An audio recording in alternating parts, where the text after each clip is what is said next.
오늘부터 잠언 강해 설교를 시작을 합니다. 잠언 1장 1절부터 6절까지 오늘 처음 이 잠언을 나가면서 잠언을 주신 목적에 대해서 하나님의 은혜를 받고자 합니다. 특별히 이제 우리가 지혜에 관계된 잠언서를 강해해 나갈 때 오늘 이 앞부분에 있는 부분의 말씀이 잠언을 왜 주셨는가를 우리가 명확히 알게 되면 이 잠언을 통하여서 주의 성도들이 신자들이 어떠한 삶을 누리게 될 것인가를 우리가 보게 됩니다. 특별히 잠언은 구약의 모든 성경이 특별히 더 그렇지만 그 중에서도 지혜서라고 일컬어지는 잠언, 그다음에 욥기, 전도서 이러한 부분들은 굉장히 고도의 언어들을 사용을 하고 있어요. 그래서 특별히 구약에서 가장 중요한 그 단어의 의미를 아는 것이 매우 중요한데, 그래서 이 앞부분 지혜서를 하면서 이 앞부분에는 그 단어들의 뜻을 많이 설명을 드릴 거예요. 이것은 단어라고 하는 것은 결국은 무엇이면 정의에 해당되는 거예요. 명확하게 그 뜻이 무엇인지를 알아야 그 뜻으로 하나님이 말씀하실 때 그것이 무슨 뜻인지를 알게 되는데, 단어의 뜻을 정확하게 모르면 두리뭉실하게 가는 거예요. 하나님의 말씀이 두리뭉실하게 들리는 거예요.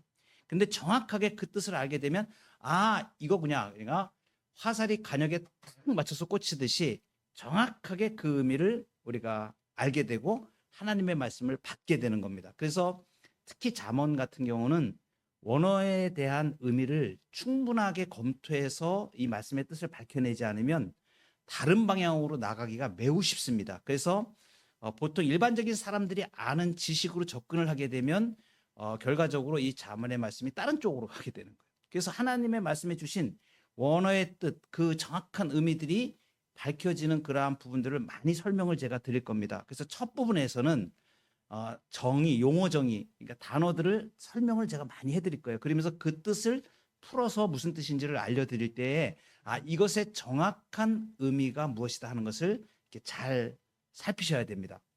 어려운 점이 하나 있습니다.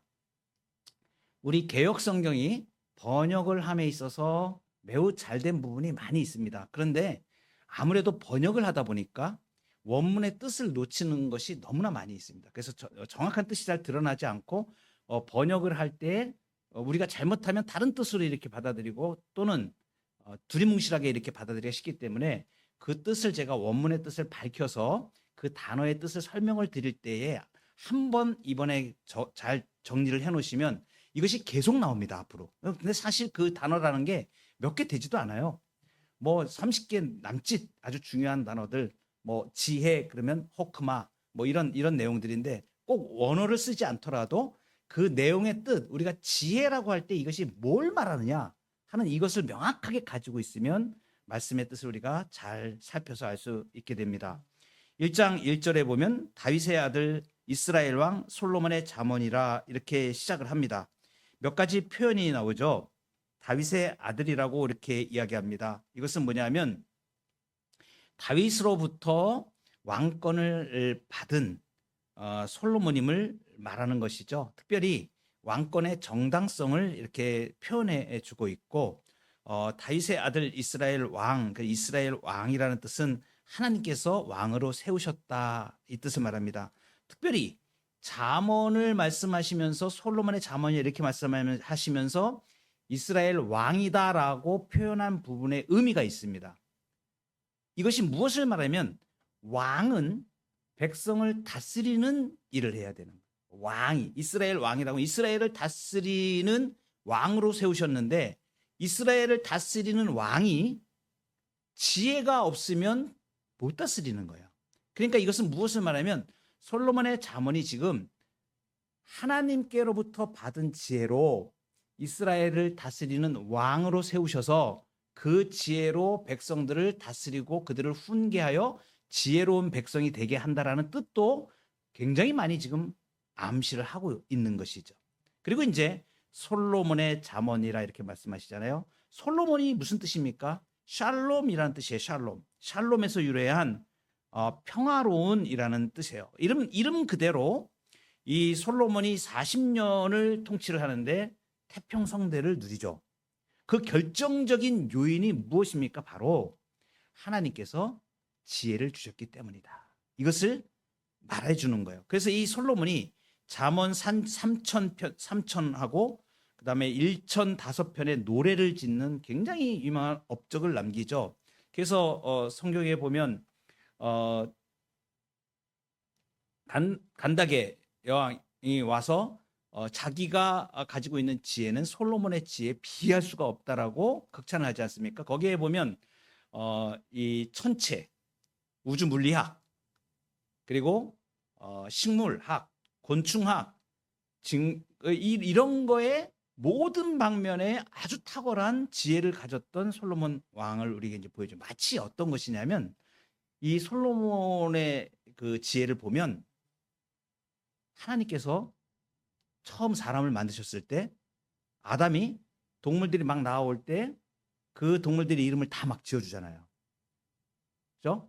그러니까 하나님의 지혜를 갖고 하나님이 지혜를 다 주셨잖아요. 의와 거룩함으로 지으심을 받아서 그 지식과 명철도 다 주셨지 않습니까? 아담에게.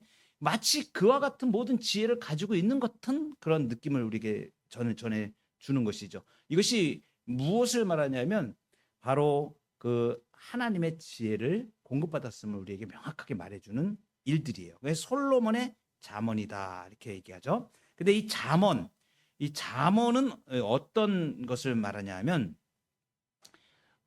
추상적인 진리를 구체적으로 빗대서 얘기해주는 교훈을 말하는 거예요.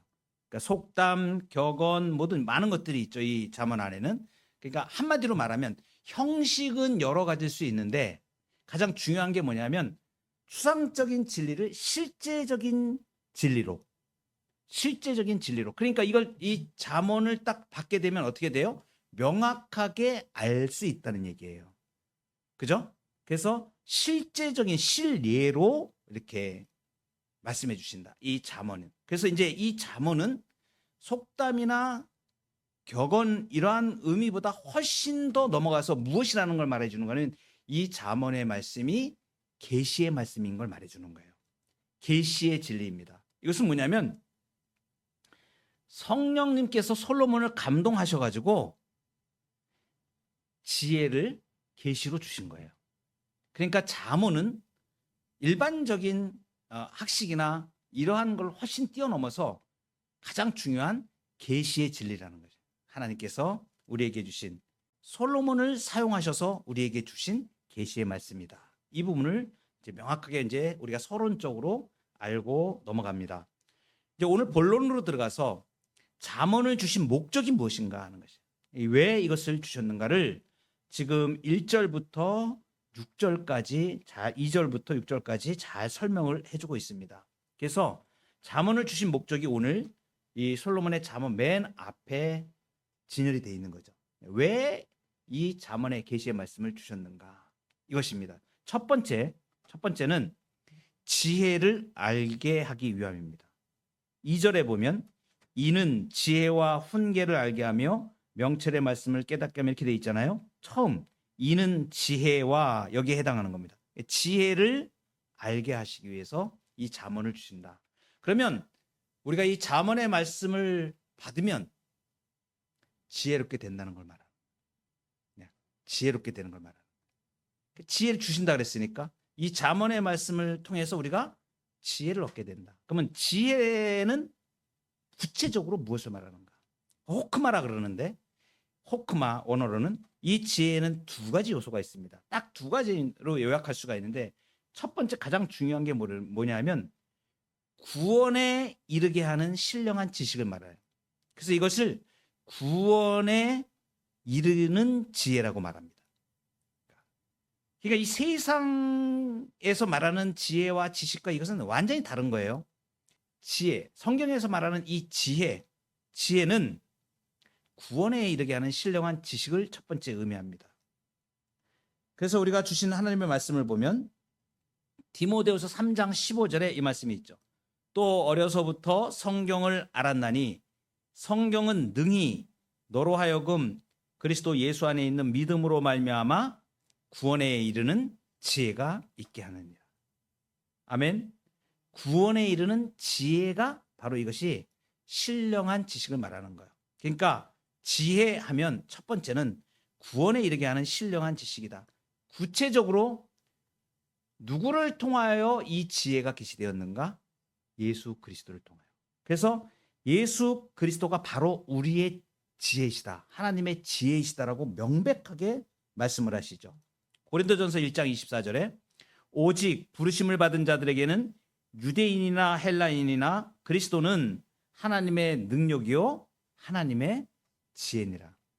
그러니까 우리가 삼위일체 하나님을 알고 예수 그리스도를 안다라고 할 때 예수 그리스도를 알면 예수 그리스도가 어떤 분이시고 그 존재와 사역과 그의 낮아지심과 높아지심과 이런 모든 것들을 알게 되면 구원에 이르는 지혜를 우리가 알아가는 거예요. 예수 그리스도를 아는데 지혜가 있기 때문에 그분 자체가 지혜이시기 때문에. 그렇죠? 그래서 복음은 바로 지혜와 무관하지 않고 이 복음은 바로 지혜, 예수 그리스도의 지혜인 것을, 예수 그리스도이신 것을 우리에게 말씀해 주시는 것이에요. 그러니까 하나님의 지혜니라 이렇게 말씀을 하시죠. 자, 이것이 이제 세상의 지혜와 구별되는 바로 구원에 이르게 하는 신령한 지식인 지혜를 우리에게 말씀해 주십니다. 그리고 이제 지혜의 두 번째, 예수 그리스도 우리의 신령한 믿음에 관한 부분과 그 다음에 두 번째는 삶의 현실에 나타나는 어떤 대상을 구별하고 분석하는 재능, 사물을 간파하는 능력을 말합니다. 그러니까 삶의 현실에서 모든 것들을 구별하고 판단하고 간파하는 능력을 말하는 것이 이것이 지혜입니다. 그러니까 신앙적인 요소와 예수 그리스도, 그죠? 구원에 이르는 지혜, 이 측면이 있고 또 하나는 삶의 모든 부분들을 간파하고 분석하고 구별하는 능력. 그런데 이것은 하나님의 뜻대로 하나님의 뜻이 무엇인지 하나님이 정하신 질서를 알아내는 것이죠. 이것이 삶에 대한 지혜에 대한 부분이에요. 여기에서 가장 중요한 하나의 원리가 있습니다. 이 삶을 바라보는 원리 중에 현실에 대해서 이 지혜라는 것을 좀 풀어서 설명을 하는 거예요. 현실에 대한 바른 사실 확인이 첫 번째. 바른 사실 확인. 그러니까 사실 확인을 명확하게 이렇게 할 수 있어야 된다는 것이죠. 예를 들면 우리가 만유인류의 법칙 이러한 사실들 있잖아요. 이러한 우리는 지금 이미 배워서 다 알고 있지만 사실은 이 일반 은총의 삶의 원리 중에 하나님께서 질서로 만들어 놓으신 것들 있잖아요. 그러니까 분명하게 우리가 알 수 있는 사실, 바른 사실 확인들을 할 수 있는 것들이 있죠. 만약에 지구가 돌고 있는데, 지구가 자전을 하고 있는데 예전에 하늘이 돈다 그래서 천동설을 지정했던 사람들이 있잖아요. 바른 지식이 아니잖아요. 그러니까 바로 이러한 것들 바른 사실 확인이 우선적으로 가장 중요한, 그래서 이러한 것들을 판단할 수 있는 바른 사실 확인. 그 다음에 그 바른 사실 확인 위해서 사실 판단을 하는 거죠. 이제 사실을 확인하고 객관적으로 이렇게 밝혀내는 것을 말하고, 그 다음에 사실을 판단하는 것을 말하는 거예요. 판단 능력을 말하는 거예요. 왜냐하면 판단이 들어가는 거예요. 그 다음에 그 사실 판단 위에서 진리와 지식으로 같이 판단을 합니다. 그러니까 이렇게 되는 거예요. 사실 확인을 하고 사실 판단을 하고 그 다음에 가치 판단을 하고 그 다음에 최상의 결정이 무엇인지 파악하는 이러한 과정들을 통해 이런 걸 할 수 있는 능력을 말하는 거예요. 그러니까 이것이 지혜인 것이에요. 그러니까 이제 구체적이죠. 그 지혜가 추상적인 게 아니고 한결같이 이 잠언서를 통해서 말씀하시는 것은 아주 매우 구체적으로 이렇게 말씀하시죠. 구체적으로. 그래서 지혜의 두 가지 면을 우리가 살펴보았습니다. 그러면 삶의 현실에서 이런 어떤 대상을 구별하고 분석하고 사실을 간파하는 이러한 걸 보여주는 가장 훌륭한 예가 있습니다. 그 예가 뭐냐면 솔로몬이 친자 확인 소송을 하는 그 과정에서 보여준 지혜예요. 이것이 이제 우리가 보는 사실 확인을 하고 사실 판단을 하고 가치 판단을 해서 최상의 결정이 무엇인가 이것을 끌어내는 이 실예를 아주 적나라하게 보여주는 그 예가 열왕기상 3장 16절부터 28절에 나와 있는 우리가 잘 아는 내용입니다. 솔로몬이 친자 확인을 하는 그 과정이 있잖아요.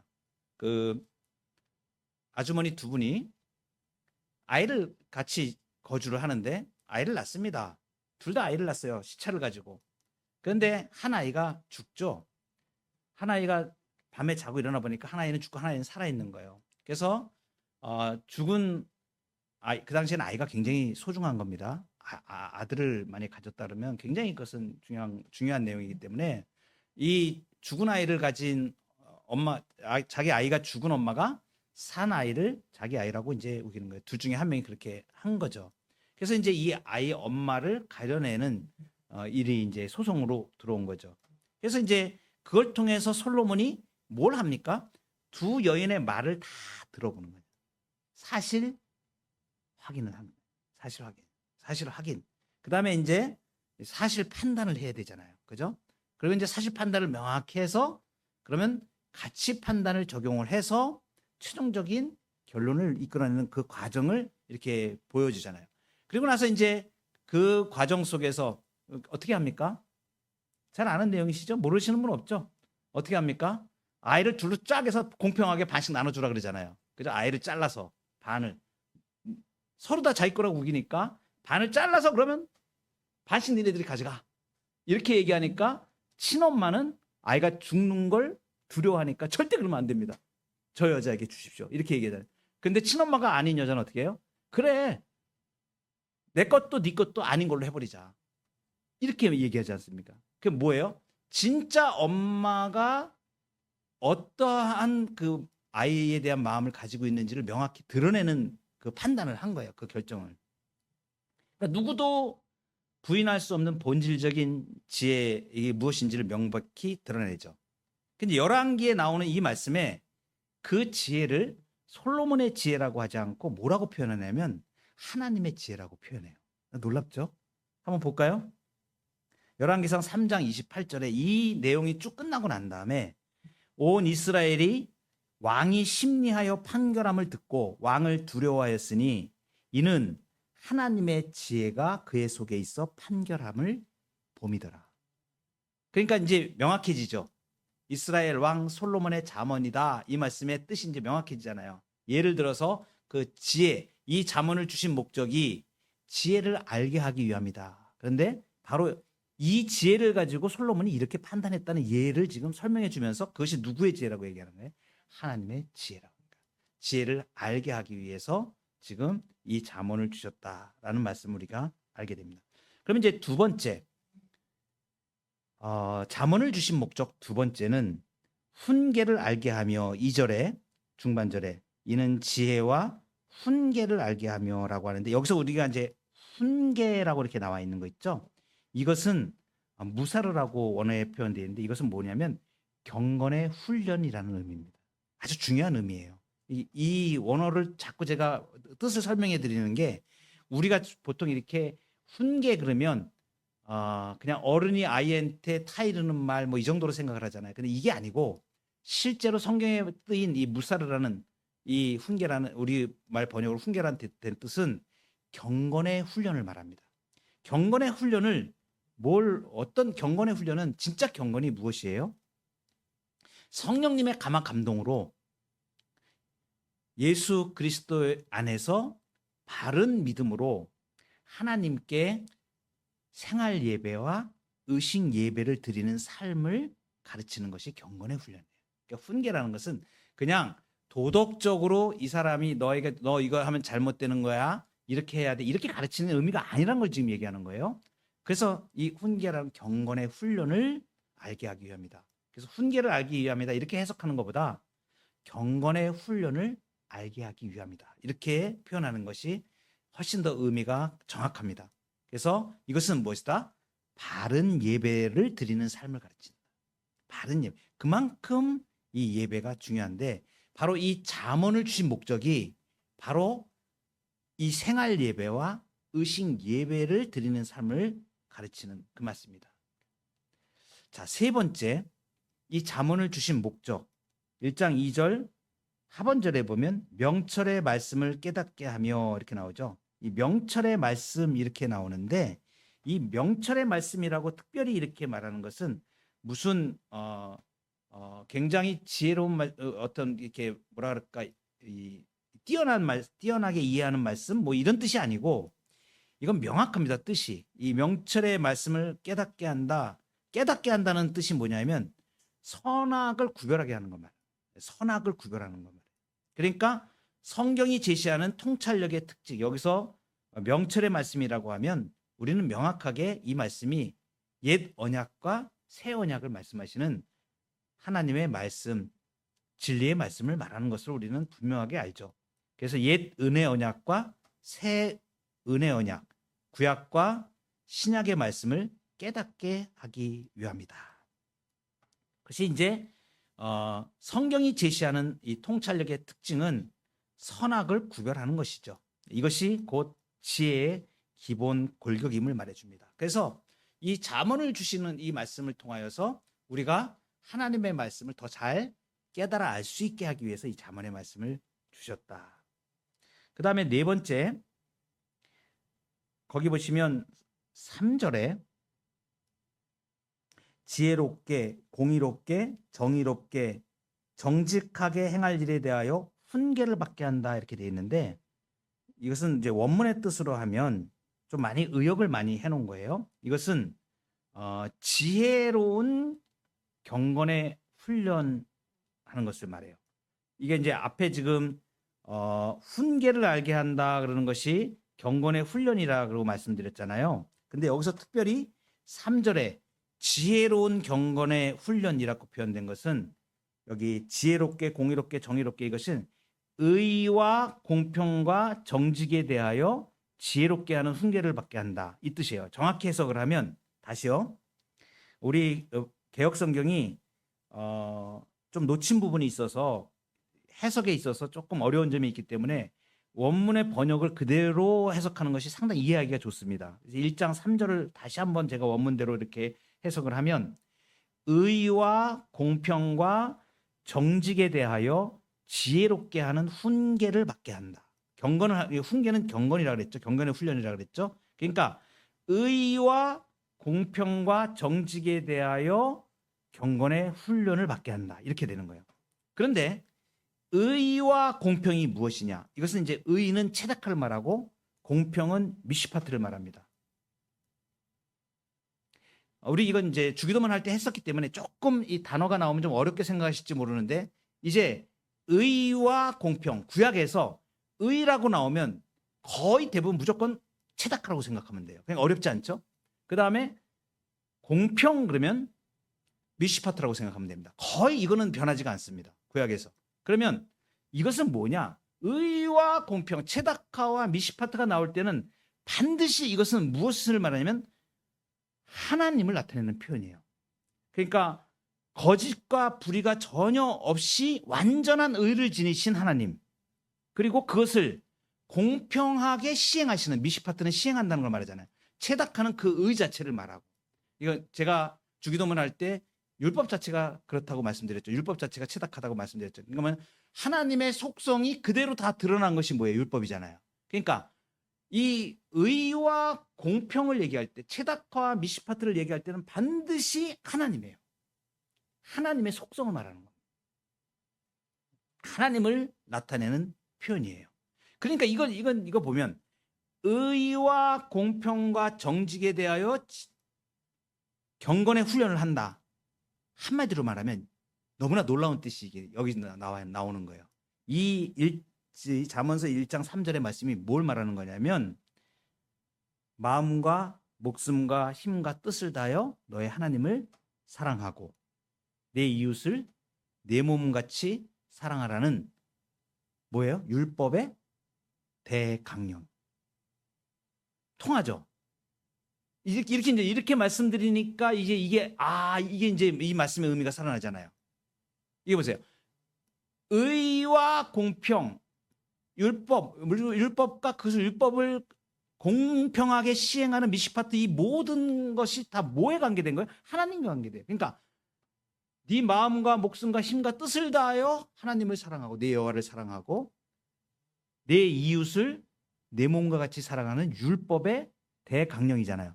이것이 경건의 훈련이에요.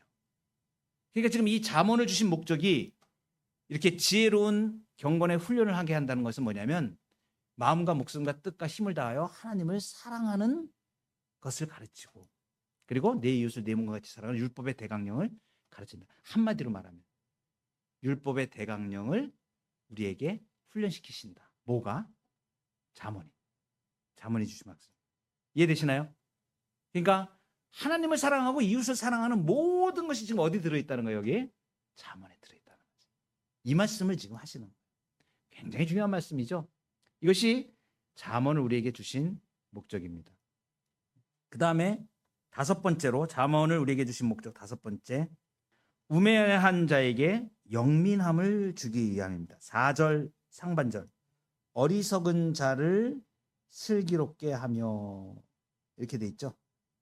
근데 이 어리석은 자라는 표현이 우리 개역성경에 조금 뜻이, 이제 어리석다 그러면 어떤 뜻이 들어가냐면 약간 악하다 이런 뜻이 약간 들어가요. 그래서 그렇게 표현하는 것보다는 우매한 자, 이게 이제 패타임이라 그러는데 우매한 자란 뜻이에요. 우매한 자. 우매한 자란 뜻인데 우매한 자에게 영민함을 주기 위해서 지금 이 잠언을 주신다 이렇게 말하는데, 이 우매한 자는 나쁜 의미보다는 중립적인 의미를 가져요. 어떠냐면 미숙한 사람이에요. 미숙한 사람. 그러니까 아직 배우지 못한 사람. 그런데 이 배우지 못한 사람이 배우면 어떻게 돼요? 바뀌죠, 사람이. 그죠? 그러니까 보는 관점이 좀 다르죠. 어리석은 사람 이렇게 보면 약간 부정적인 이미지가 더 강한데, 그냥 우매한 사람, 아직 배우지 못한 사람, 미숙한 사람, 이걸 보면 어떻게 돼요? 가능성이 있는 사람으로 보는 거잖아요. 그러니까 의미가 달라지는 거예요. 그래서 이 우매한 자에게 뭘 주시냐면 슬기를 줘요. 이 슬기인데 여기 보면 어리석은 자를 슬기롭게 하면 이렇게 돼 있잖아요. 우리 개역성경에. 근데 이 슬기라고 이렇게 표현된 이 슬기라는 것은 실제 뜻은 무엇이냐면 외부의 유혹을 뿌리칠 수 있는 능력을 말해요. 유혹을 뿌리칠 수 있는 능력. 그러니까 이 잠언을 주신 목적이 뭐냐면 유혹의 약한 자로 하여금 끊임없이 밀려오는 죄의 유혹을 가감하게 뿌리칠 수 있는 능력을 가진 자로 미숙한 자가. 그러니까 미숙한 자가 이제 이 잠언을 통해서 알게 되면 유혹을 물리칠 수 있는 능력이 생기게 되는 것을 말하는 거예요. 그러니까 하나님의 사람으로 빚어져 가는 것을 말하는 것이죠. 우리가 성도를 바라볼 때 초신자를 특히 이제 신앙생활 막 시작하거나 누구나 그렇습니다. 교회를 10년, 20년을 다녀도 미숙한 분이 계세요. 그런데 우리가 잘 영적으로 판별을 잘 해야 됩니다. 그래서 교회를 오래 다녔다 이게 중요한 게 아니고 이 사람의 성품과 그 내면이 하나님 앞에 얼마나 많이 바뀌어 있는가, 이 부분이 중요한 거예요. 그래서 이것을 영적으로 잘 간파하고 미숙한 사람이 있을 경우에 저 사람은 20년이나 교회를 다녔는데 저 뭐야 이렇게 생각하지 말고 아직 영적으로 성장하지 못했구나, 어리석구나, 그러니까 우매하구나. 그런데 어떻게 봐요? 미숙한 사람으로 보고 잠언의 말씀이 들어가면 어떻게 돼요? 바뀔 수 있어요. 가능성을 보는 겁니다. 그러니까 항상 우리는 성도를 바라볼 때 이 마음을 갖고 바라봐야 돼요. 그리고 오래 기다리고 참아줄 수 있어요. 그래, 아직 예수님의 그 마음을 아직 잘 모를 수가 있지, 이렇게 생각하고 기다리고 가르치고, 그래서 이 잠언의 말씀을 자꾸 배우도록 가르쳐 줘야 됩니다. 그러면 미숙한 사람이 슬기로워져요. 슬기를 갖게 돼요. 외부의 유혹도 뿌리칠 수 있고 이렇게 되어지는 것이죠. 그리고 이제 여섯 번째로 잠언이 주는 목적이 뭐냐면 젊은 자에게 지식과 근신함을 주기 위함이다, 이렇게 되어 있는데, 이 젊은 자는 우리가 아직 인생 경험이 부족한 젊은이들로 볼 수 있죠. 젊은이들에게 이 지식이라는 것은 경험을 통하여 축적된 바른 지식을 말합니다. 그래서 이 젊은이들이 연륜이 깊은 자들보다 성급하고 그리고 어그러진 판단을 할 우려가 다분히 있죠.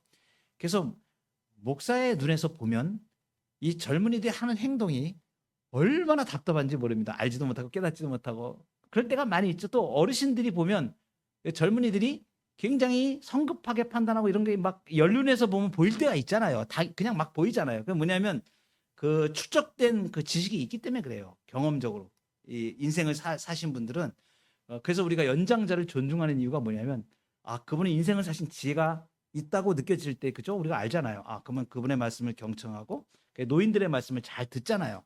그분들은 인생의 경험에서 나오는 말들이 있거든요. 그래서 노인의 말씀을 촌대하고 하는 그런 이유들이 거기에 있습니다. 근데 젊은 자에게 바로 이 바른 지식을 축적된 바른 지식을 주기 위해서 이 잠언이 있다라는 말씀합니다.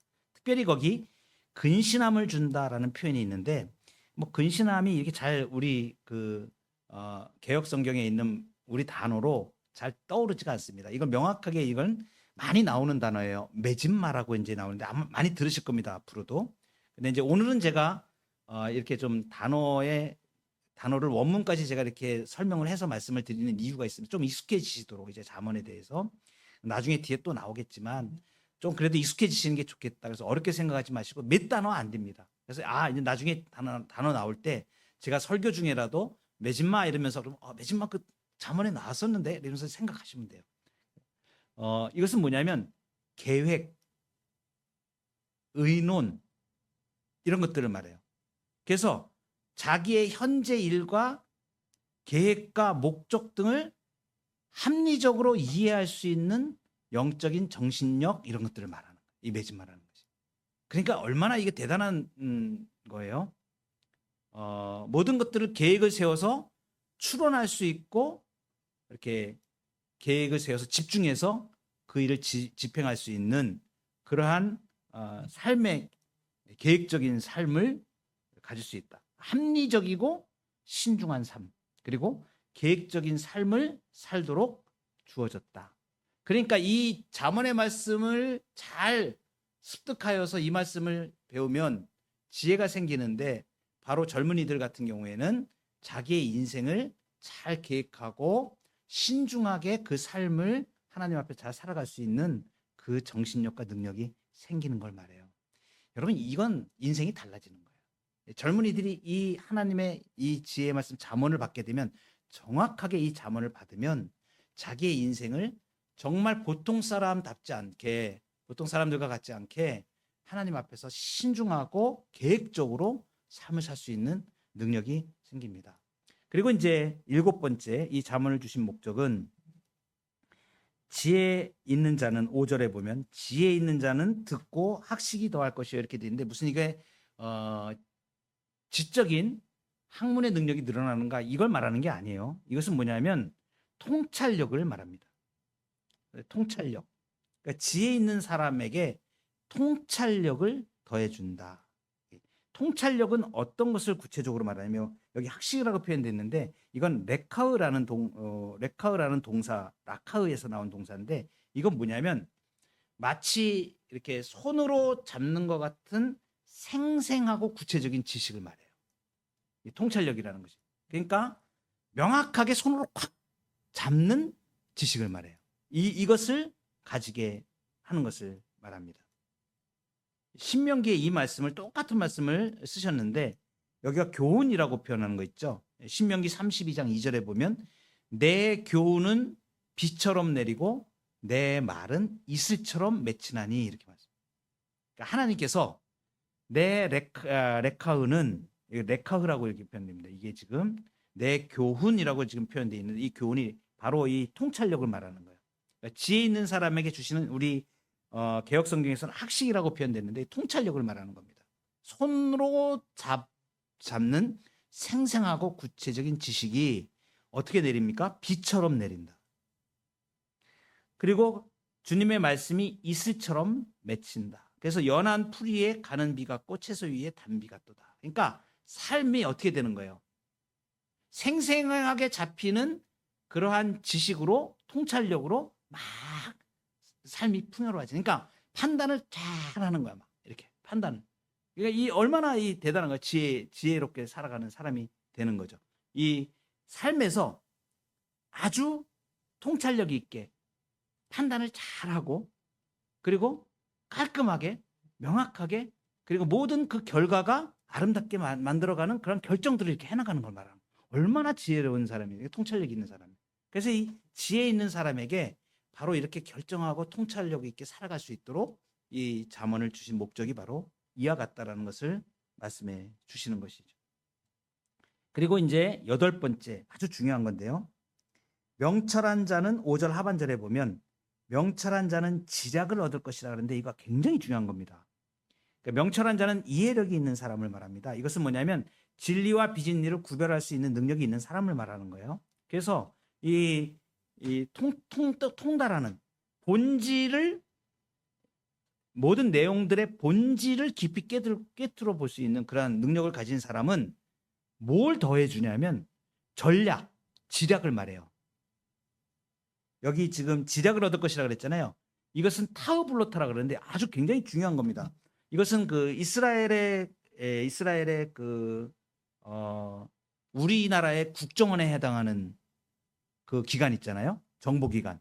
이스라엘의 정보기관이 굉장히 뛰어난 그 정보력을 가지고 전략을 구사하는데 이 사람들이 가장 중요하게 생각하는 것이 바로 이 전략, 지략이라는 겁니다. 그러니까 하나님의 지혜를 가지고 전략적으로 모든 것을 판단하여 갈 수 있는 부분을 말하는 것이에요.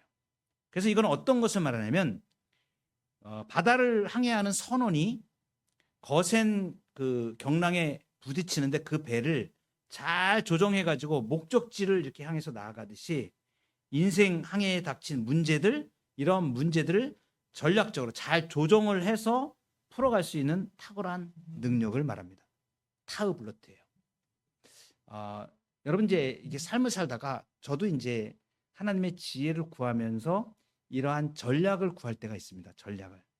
지혜로운 전략을 구할 때가 있는데 대표적으로 제가 최근에 깨달은 그 하나님 앞에 깨달음을 받은 이런 전략을 한 가지를 소개를 하면 나에게 어떤 억울한 일을 이렇게 하는 사람을 만날 수가 있잖아요. 내가 굉장히 피해를 당하는 입장, 그리고 상대방은 그것을 뻔뻔스럽게 나에게 행하는 그러한 일들을 우리가 삶 속에서 만나게 됩니다. 뭐 가족에서 만날 수도 있고 이웃에서 만날 수도 있고 또 교회 내에 어떤 사람에게서 만날 수도 있고 이렇습니다.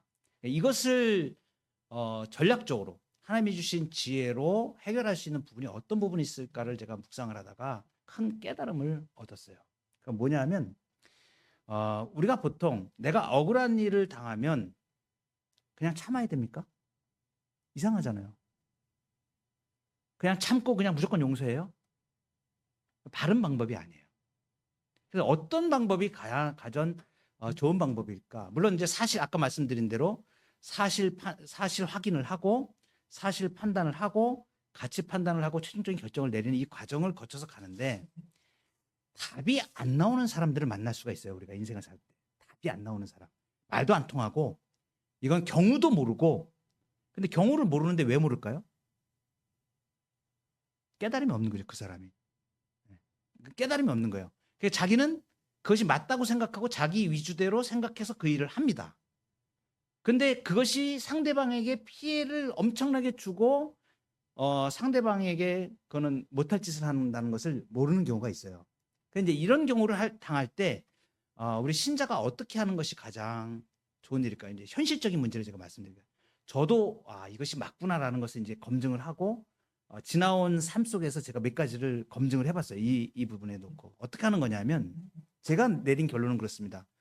주님이 주신 뜻인데 물론 경우마다 틀릴 수도 있고 여러분에게는 다를 수도 있어요. 바로 이제 이런 지혜를 우리가 구하는 건데 내가 그것을 말하지 않으면 나는 견딜 수가 없어요. 속이 터져서 못 견뎌요. 말은 해야 돼. 어떻게 하는 것이 바른 것인가? 그래서 이제 제가 답을 지금 어느 정도 가지고 있는 것이 뭐냐? 내가 그동안의 삶 속에서 그런 일들을 이렇게 해왔더니 이것이 하나의 전략일 수 있겠구나. 말도 안 통하고 무대뽀인 그런 사람들에게 어떻게 하는 거냐면 명확하게 바른 것을 선언해 주는 거예요. 말을 하는 거예요. 이러해서 명확하게 당신이 지금 이렇게 나에게 이렇게 했는데 내가 이 문제를 놓고 생각을 해보니까 이러이러한 점에서 이러한 문제가 있고 이러이러한 점에서 그래서는 하나님이 기뻐하지 않는 것입니다. 자, 그러면 그 일에 대해서 잘못했다는 것을 나는 선언을 했잖아요. 선언을 안 하면 어떻게 되냐면 그 사람도 모르고 나만 끙끙 앓는 거야. 그런데 선언을 하면 어떤 문제가 되냐면 이 짐이 누구한테 넘어가냐면 내 마음에서 이제 그 사람에게 판단으로 넘어가는 거야. 그럼 하나님이 판단하실 때 그 사람이 그 말이 들려졌는데도 불구하고 그것을 거부했다 그러면 그 죄에 대해서는 누가 심판하실까? 하나님이 심판하시는 거야.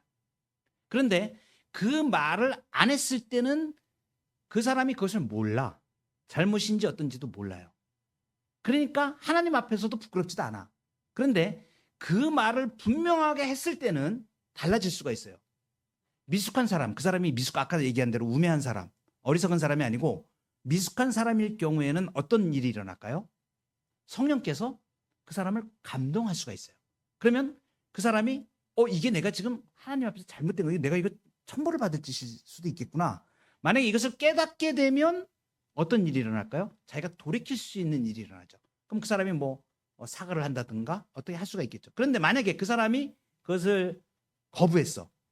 그렇게 바른 것을 밝혀서 이야기해 줄 점에도 불구하고 그것을 거부했어. 그러면 하나님의 심판을 면하지 못합니다.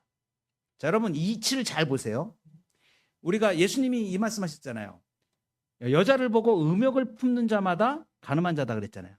그러면 우리는 가늠을 지금 수없이 많이 하는 사람이에요. 이쁜 여자를 보고 음욕을 품지 않은 남자가 몇이나 될 수 있겠어요? 물론 의식적으로 자꾸 그것을 안 하려고 이제 예수 믿은 이후에는 많은 사람들이 그렇게 성령을 의지하여 피해갈 수 있지만, 근데 보세요. 그 음욕을 품는 거하고 실제로 그 음욕을 품는 것을 행동으로 나타나는 것은 같아요, 달라요? 그건 천지 차이입니다. 그죠? 그러면 행동으로 그것이 나갔을 때 범죄가 되는 거예요, 범죄가.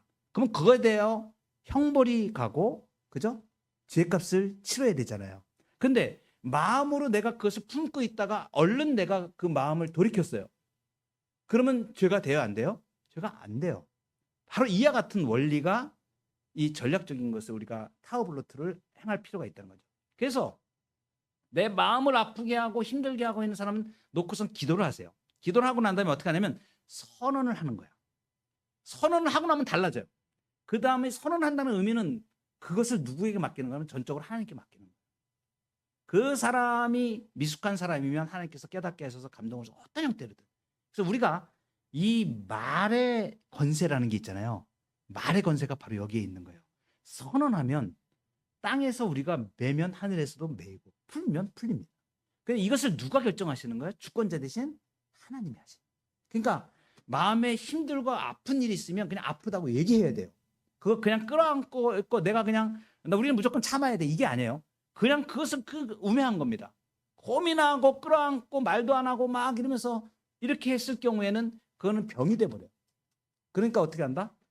이게 전략이에요. 삶을 살아가는 하나의 지혜인 것이죠. 그래서 여러분 그 가족 중에서도 특히 가족 간의 문제에 있어서도 어떤 문제가 있을 때 어떻게 해야 돼요? 말을 해야 돼요.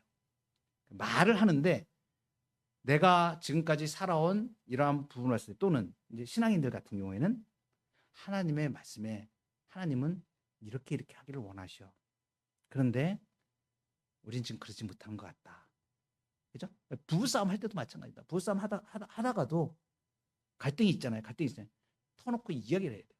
그리고 하나님의 뜻이 어디에 있는가를 자꾸 살펴야 돼요. 이게 전략적인 겁니다. 삶을 살아가는 전략이에요. 그리고 상대방의 관계에 있어가지고 그러한 일들을 풀어가는 하나의 전략일 수 있다.